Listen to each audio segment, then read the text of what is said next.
Now we're going to provide you with zip ties with every shipment when you purchase our snake bags. This is just because zip ties, you can't go wrong with them. Okay, nice and tight. There's no way out of this. Okay, so you're now going to get this with every shipment. We've implemented this as of last week due to this situation we dealt with last week. We don't want any escapees. Okay, so those are two methods of shipping your reptiles. One is snake bag if the reptile is big, and the other is deli cups if the reptiles are small.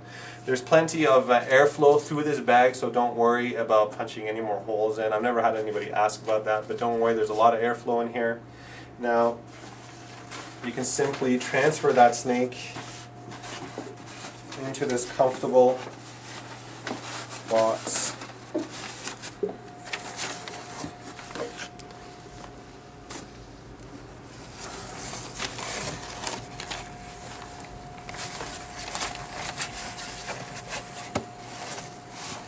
And I like to open it up as much as I can to give it as much space as possible. You can as well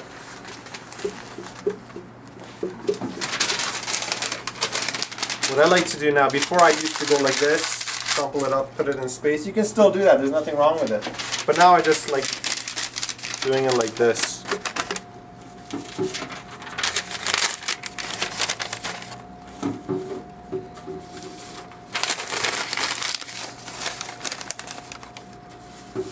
The crumpling up like this works really well if you're using deli cups, because these can get in the cracks of the deli cups really well.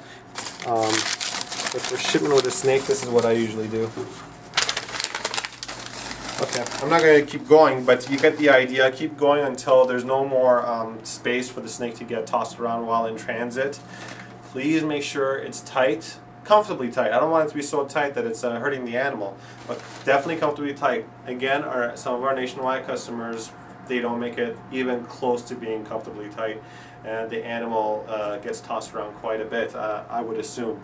So I've seen maybe 3 pieces of crumpled up newspaper in a box of this size, and that's not good. Please keep it nice and tight, as much newspaper as you can. But do not touch the newspaper that came pre-layered for you within that box. Leave that the same. Get your own newspaper for the packing. Okay. Now we are going to get into the heat packs. Again, I mentioned this in video 1, but I will be tweaking it a bit. We still use the 40-hour and the 72-hour heat pack. Okay.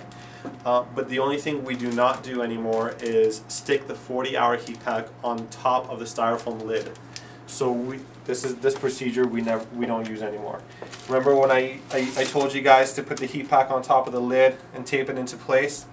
I don't do it anymore. It doesn't provide sufficient heat. Heat rises, so as this is giving off heat, it's just bouncing back up, I find. It's not really going down. Okay, as we all know, heat does rise. So this is just not providing sufficient heat. What I do now is I put both of them into the box sideways. I'm not going to take them out of the wrap because we're running low on heat packs. Our service is very, very popular this week. It's just nuts with shipments.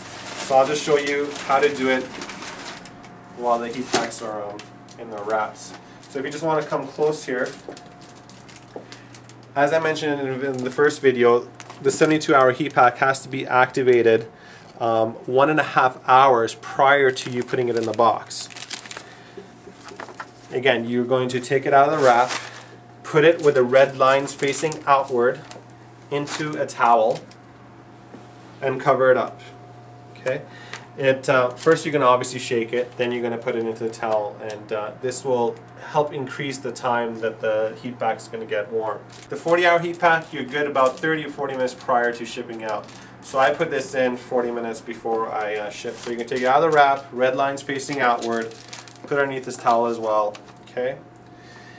Let's say you come back and all the heat packs, you felt them, they're nice and warm, they're ready to go. You're going to then put them into the kit. So the snake is already in place.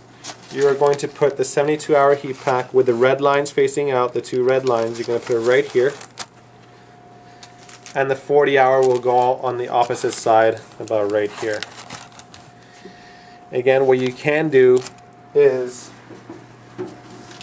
take some newspaper and make a little barrier so that the snake is not in direct contact with the heat packs. Okay. While creating a barrier for between the snake and the heat pack, you're also helping keep the heat pack in place. You want the heat pack to be sturdy during transit.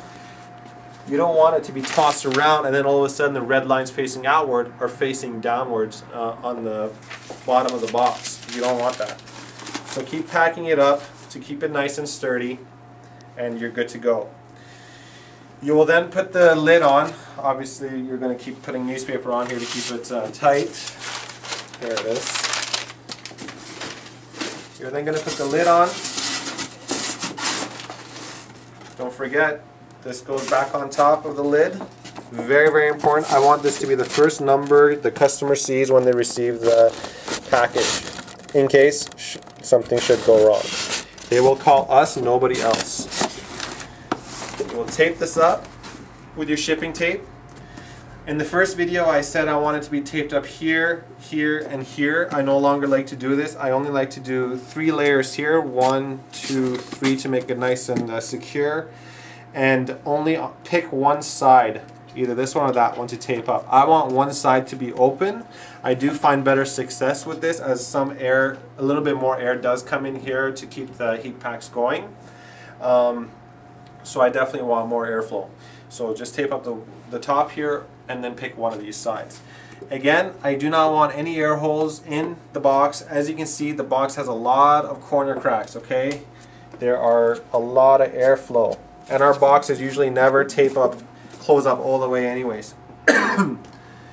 So to say there's no airflow in this box is nonsense. We've never put air holes in these boxes and we've had phenomenal success rates. So no air holes, please. For our nationwide customers, I also want to mention that when a driver does come to your house for a pickup of your package, that they should and they will have a pre-printed waybill with them. We fill out all your address information and the destination information, and the driver will have that on hand, and you will simply have to watch them put the pre-printed waybill on the box. It's a white piece of paper about square size, that big, but it has to go on the box, and I want you to see with your eyes that it did go on here.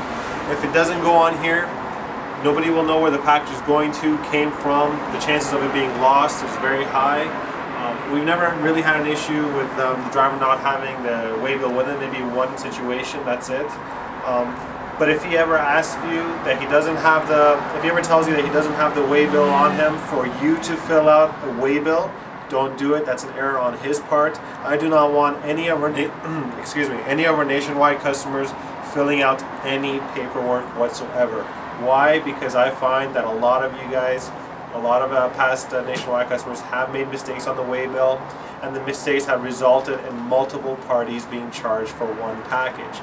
So it's a bit of a mess. That's why we now offer our pre-printed waybill, so that there's no errors whatsoever.